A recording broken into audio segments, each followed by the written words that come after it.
Cette décroissance, malheureusement, on est déjà en train de la vivre. Alors, moi qui fais partie des affreux bourgeois, je ne m'en rends pas compte dans mon quotidien, mais il y a déjà une partie des gens dans ce pays qui s'en rendent compte, et du reste, le revenu disponible des ménages est déjà en train de baisser depuis 2010. Il baisse depuis 2010, ça fait plus de 10 ans qu'il baisse. D'accord.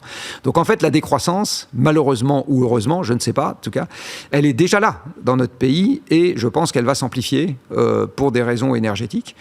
Et la bonne question, c'est comment est-ce qu'on en tient compte dans les plans qui nous empêchent quand même pas d'être heureux pour l'avenir. Parce qu'il ne s'agit pas d'être un casse-bonbon et de juste dire vous allez avoir moins et puis soyez, voilà, démerdez-vous. Il faut quand même, enfin, on est des êtres ayant besoin d'espoir, ayant besoin de projets, ayant besoin de se projeter.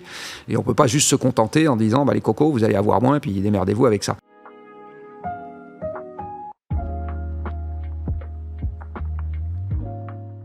La question de l'impact économique du réchauffement climatique, que ce soit, alors économique, on peut penser typiquement à l'emploi, mais il y a sûrement d'autres questions, qu'il soit par des mesures qui seraient mises en place ou qu'il soit subi d'une façon ou d'une autre, cet impact du réchauffement climatique, il est présent. C'est une question que sans forcément d'aboutissement, je vous laisse voir où est-ce que vous voulez aller là-dessus, mais comment est-ce que vous voyez l'évolution du rapport au travail, par exemple, dans les années, dans les décennies qui viennent, avec cette contrainte du réchauffement climatique ? Alors sur la question du rapport au travail, le climat, il va modifier la possibilité d'exercer certains travaux en France ou ailleurs. Je vais commencer par ailleurs parce que il y a un certain nombre de zones dans le monde où il fait à la fois chaud et humide. C'est toute la bande équatoriale. Dans ces pays équatoriaux, vous avez comme partout ailleurs de l'agriculture. Du reste, vous avez un certain nombre de pays où l'activité agricole est beaucoup plus importante que chez nous en termes de quantité de main-d'œuvre. Dans un climat qui se réchauffe, dans ces endroits-là, il va y avoir ce qu'on appelle un effet de thermomètre mouillé, c'est-à-dire qu'un temps beaucoup plus chaud et beaucoup plus humide, parce que quand il fait plus chaud, il y a plus d'évaporation et donc il y a plus d'humidité dans l'air. Ça va stresser notre corps de manière beaucoup plus importante, à tel point qu'en 2050, il y a 1 milliard d'individus, en gros, qui pourraient vivre dans des zones dans lesquelles, plus d'un jour sur 2 dans l'année, on ne peut pas sortir dehors sans mettre sa vie en danger. Parce qu'on se rapproche d'une température. On est dans des conditions dans lesquelles la température extérieure est supérieure à la température de notre peau, ou s'en rapproche, et l'humidité est quasiment de 100%, donc on ne peut pas se refroidir en évaporant notre sueur. D'ailleurs, c'était déjà dans l'actualité ces derniers mois, il y a eu le cas de certaines régions en Inde, enfin pas mal de... Oui, mais ça augmente, ça n'arrête pas d'augmenter. Ouais. Dans ces endroits-là, le rapport au travail agricole va être un peu modifié. Et puis, il n'y a pas que le rapport au travail agricole. Il y a le fait que ça va déstabiliser la société d'une manière générale. Et il y a plein d'autres travaux. Je ne peux pas sortir à l'extérieur. Ce n'est pas pouvoir faire un certain nombre de travaux d'extérieur. Donc, il y a ce rapport au travail qui va être modifié de cette manière-là, par les conditions extérieures. Ça concerne l'agriculture, les travaux publics, enfin un certain nombre de choses. Après, il y a un deuxième rapport au travail qui peut être modifié. C'est les activités qui seront utiles à la société vont changer. Donc les gens qui ont certaines activités aujourd'hui, il est possible que dans 10, 20, 30 ans, on leur dise, ou ils réalisent que ça, on en a moins besoin, donc il va y avoir moins d'emplois. On parlait tout à l'heure des stations de ski. Les gens qui fabriquent des skis, dans un monde dans lequel il y a moins de stations de ski, peut-être qu'on va avoir moins besoin d'eux. Et par contre, il y a d'autres travaux dont on aura plus besoin. On parlait tout à l'heure de la nécessité de modifier l'agriculture. Dans un monde où l'agriculture serait éventuellement moins mécanisée, par exemple, on va avoir besoin de plus de monde dans l'agriculture. Dans un monde dans lequel on a besoin de modifier la performance thermique des logements, on a besoin de quelques centaines de milliers de personnes en plus dans l'artisanat du bâtiment. Donc le rapport au travail, il peut aussi être modifié. Voilà. Et incidemment, s'il y a beaucoup de jeunes qui écoutent ce podcast, eh bien, une des choses importantes dans la lutte contre le changement climatique, c'est tout simplement le métier qu'on exerce. C'est quelque chose de crucial. Ça nous occupe quand même une bonne partie de la journée. Et notre contribution à la société, elle se fait beaucoup au travers du travail qu'on effectue. Donc voilà, ça c'est un deuxième rapport au travail qui peut être modifié par le changement climatique et plus généralement par le stress ou les contraintes qu'on peut avoir sur les ressources. Si on résume donc, le rapport au travail va changer, déjà parce que dans certaines zones, il fera trop chaud pour travailler en extérieur, puis parce que certains métiers seront tout simplement moins utiles, par exemple des saisonniers dans les stations de ski. A l'inverse, certains secteurs demanderont de la main-d'œuvre en plus, dans le bâtiment par exemple, puisqu'on doit rénover de nombreux logements. Ce qui entraîne donc ma dernière question. Quel regard de la même façon est-ce que vous portez sur ce débat et ce sujet aujourd'hui ? On sait qu'on a eu beaucoup d'essais de Timothée Paris, qui me semble qu'il a fait un essai sur le sujet il y a quelques mois. Quel regard est-ce que vous portez sur la question de la croissance économique et du respect de l'environnement et de ces accords qu'on a ? Historiquement, la croissance économique significative, elle est arrivée dans les pays qui se sont industrialisés. Le premier pays en Europe qui a vu son économie commencer à croître de manière significative, c'est la Grande-Bretagne au moment de sa révolution industrielle, quand elle a commencé à taper dans son charbon. Et c'est globalement ce qui s'est constaté à peu près partout dans le monde, c'est-à-dire qu'en fait la croissance économique, c'est une marque de l'Anthropocène. C'est quelque chose qui est arrivé parce qu'on a eu des sources d'énergie beaucoup plus denses à notre disposition. Et donc on a pu mettre les machines au travail, augmenter la quantité de tables, de chaises, de mètres carrés et de casseroles qu'on produisait, plus tout le reste derrière. Et on voit bien que dans un monde avec moins d'énergie, l'énergie étant par définition en physique la marque d'une transformation, c'est ça sa définition en physique.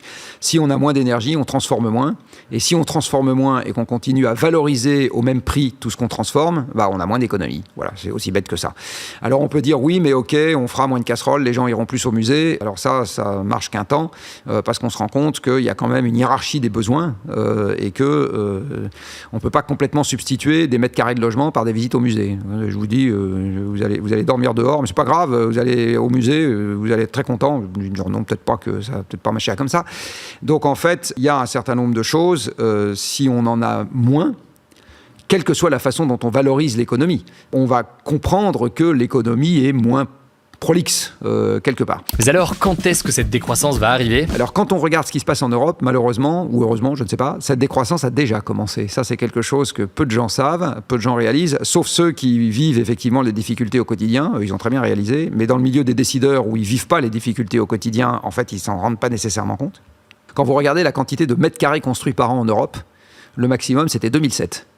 Quand vous regardez la quantité de tonnes chargées dans les camions. Les tonnes chargées dans les camions, en fait, c'est un agrégat de tout ce que produit l'industrie. À la fois l'industrie agroalimentaire, etc. Le maximum était 2007 aussi. Alors pourquoi 2007 ? Tout simplement parce qu'en 2007, c'est là qu'on est passé par le maximum de l'approvisionnement énergétique européen, encore constitué aujourd'hui aux 3/4 d'énergie fossile, parce qu'on a eu la conjonction du pic de production du pétrole dans le monde, hors pétrole de schiste et sable bitumineux canadien. Tout le reste est passé par un maximum en 2008, pour être plus précis. Parce qu'on a eu le pic de production de la mer du Nord en gaz en 2005, et parce que le charbon était déjà en déclin en Europe depuis les années 50, bien avant qu'on commence à s'exciter sur le changement climatique, tout simplement parce qu'il n'y en avait plus dans les mines, ou plus assez dans les mines. Donc en fait, l'approvisionnement européen énergétique, il est en contre... Et le nucléaire, qui baisse aussi en Europe, et les nouvelles énergies renouvelables qui augmentent ne sont pas suffisants pour compenser ce déclin, surtout pas le nucléaire puisqu'il baisse, et pas les nouvelles énergies renouvelables. Puis en plus, il y a un problème climatique qui fait que l'hydroélectricité s'érode un peu aussi. Bon. Donc si on met tout ça bout à bout, on se rend compte que l'approvisionnement énergétique européen, il baisse depuis 2008, ça s'érode. Ce qui du reste, incidemment pour moi, est une des explications de la crise financière de 2009. Quand on regarde bien les flux physiques sous-jacents dans l'économie, ça s'explique à ce moment, on comprend que c'est... Pourquoi c'est en 2009 et pas en 2010, en 2011, en 2012 ou en 2005 ? On arrive à comprendre. Et donc cette décroissance, malheureusement, on est déjà en train de la vivre. Alors, moi qui fais partie des affreux bourgeois, je ne m'en rends pas compte dans mon quotidien, mais il y a déjà une partie des gens dans ce pays qui s'en rendent compte, et du reste, le revenu disponible des ménages est déjà en train de baisser depuis 2010. Il baisse depuis 2010, ça fait plus de 10 ans qu'il baisse. D'accord. Donc en fait, la décroissance, malheureusement ou heureusement, je ne sais pas, en tout cas, elle est déjà là dans notre pays, et je pense qu'elle va s'amplifier pour des raisons énergétiques. Et la bonne question, c'est comment est-ce qu'on en tient compte dans les plans qui nous empêchent quand même pas d'être heureux pour l'avenir. Parce qu'il ne s'agit pas d'être un casse-bonbon et de juste dire vous allez avoir moins et puis démerdez-vous. Il faut quand même, on est des êtres ayant besoin d'espoir, ayant besoin de projets, ayant besoin de se projeter. Et on ne peut pas juste se contenter en disant les cocos, vous allez avoir moins et puis démerdez-vous avec ça. Mais tous les gens qui aujourd'hui font des plans collectifs, ils doivent, à mon avis, intégrer le fait que ça doit flotter dans un monde dans lequel on a moins de ressources. D'accord. Et aujourd'hui, la désillusion, elle vient du fait qu'on continue à se raconter, c'est juste un mauvais moment à passer. Attendons donc 1 an, 2 ans, 3 ans, faites-moi confiance, élisez-moi, etc. Et ça repartira dans l'autre sens. Non, ça ne repartira pas structurellement dans l'autre sens. Et j'insiste, alors je pense que ça ne nous empêche pas d'être heureux, ou en tout cas pas pendant un certain temps. Par contre, ce qui est sûr, c'est que si on n'en tient pas compte dans nos grands plans d'architectes économiques pour l'avenir, on va se prendre des baffes, parce qu'il va nous arriver des choses qui ne sont pas ce qui va vraiment physiquement se passer.